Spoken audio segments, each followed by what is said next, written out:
Alex says, how do you write a base draft essay that you memorize and adapt for the assessment? Like what sort of stimulus or question do you start with? I know something broad, but I need examples. Thanks. It's a great question.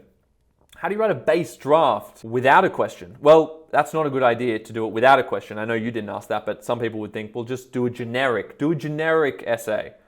Don't do a generic essay. You must do an essay that answers some kind of question. And of course, as you say, the tendency is to choose a broad question. That's not always the best option, but generally speaking, it is for it to be broader. But more than it just being broad, because sometimes a very broad question is actually really tough to deal with because you don't know how to get specific on it because it wasn't specific to begin with. So sometimes they're the hardest questions to answer. But generally speaking, I like to get the module and I like to think, what's a question that encapsulates everything? And that sounds broad, but it doesn't have to be broad. It's just something that at least links to the other key parts of the module. So let me give you an example. Textual conversations, module A, Alex, okay?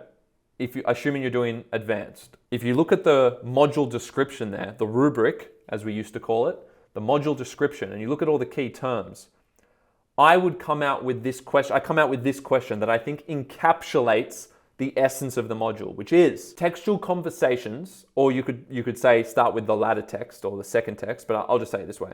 Textual conversations are about preserving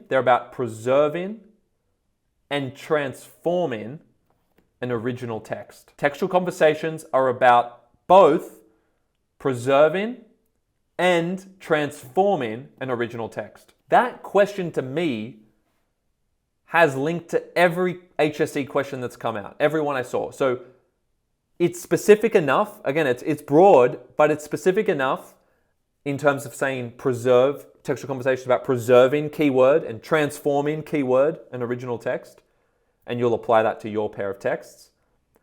But it effectively it relates to everything in that module. Reimagining things. Okay, well, why are we reimagining? That's transforming, right? Reframing, colliding, resonances. Why are there similarities? Oh, preserving. Resonances are preserving. Okay, so I could look at all the terms and I'd be able to fit it into that question. So that's a really good base question, a base draft essay question.